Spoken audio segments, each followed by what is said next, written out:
Hey guys, welcome to lesson 3 of my guitar course. So today we're going to look at two basic chords called the A minor and the E minor and how to press them. So in the previous lesson we handled how you can properly press down on any chord that you play and make sure that you adjust your hands accordingly to get a nice sound out of the chord or out of the guitar. So let's quickly start. So first of all, we're going to look at our hand and what we call our fingers when we're playing. So this index finger is 1, this is middle finger 2, ring finger 3, and our pinky is number 4. So when I'm telling you to put your first finger in the first fret, you're going to put your first finger in the first fret. When I say put your first finger in the first fret of the E string, you're going to put your first finger the first fret of the E string. So when I'm referring to your finger, you know it's your fingers. When I'm referring to a fret, you know it will be these blocks. And when I'm referring to a note or the string, then it will be one of these. So let's get started with the A minor. So with the A minor, we're going to take our first finger, put it in the first fret of the B string. We're going to take our second finger and put it in the second fret of the D string, and our third finger in the second fret of the G string. So there we go with our A minor. Now for our E minor, we're just going to take this finger, our index finger, lift it, and then we're going to take our middle finger and ring finger and take each of them just one string up, still in the same block, just like that. So that will be your second finger in the second block of the A string and your third finger in the second block of the D string. So that's our E minor, and we're going to strum it from the top. So our A minor, we're going to strum from the A string, and our E minor, we're going to strum from the E string. So that is our A minor and our E minor.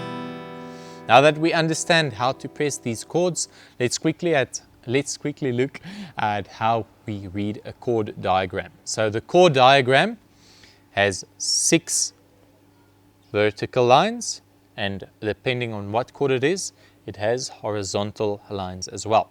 So on our left, we're going to have the thickest string, and on our right, we're going to have our thinnest string. So the horizontal lines will then be all the different frets on the guitar, while the vertical lines are all the different strings. So if it is showing, you have to put your first finger in the first block on the second line from the right. It means that you're going to put your first finger in the first fret of the B string. So you will have to follow these chord diagrams according to the chords. So I'll put it up here on the video for you. So this is how the A minor looks on the chord diagram.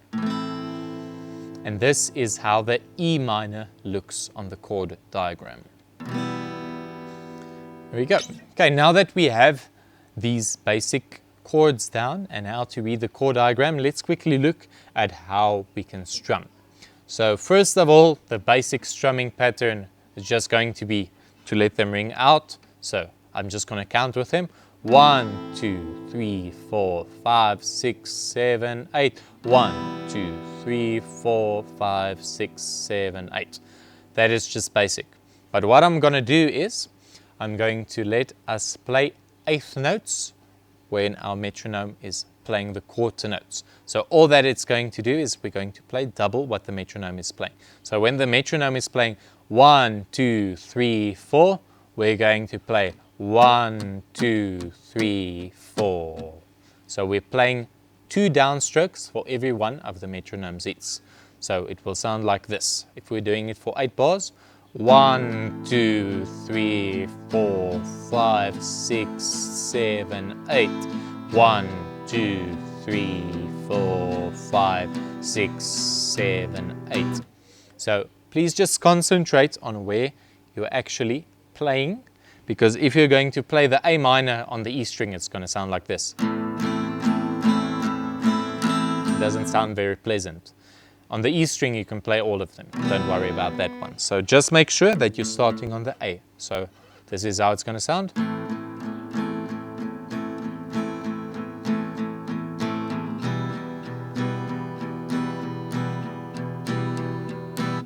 please don't be discouraged if it doesn't sound like this at the beginning. Unfortunately, it's a learning curve when we are learning the guitar, so it might sound something like this.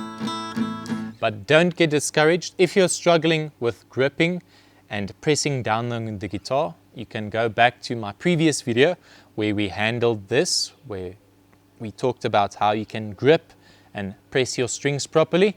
And if you have trouble tuning your guitar, you can go to the first lesson in this video series. So thank you guys so much for watching this video. If you enjoyed it, please like and subscribe. And if you would like to, turn on the bell notifications, so every time I upload a new video, you can get notified. Thank you guys so much. Have an awesome day.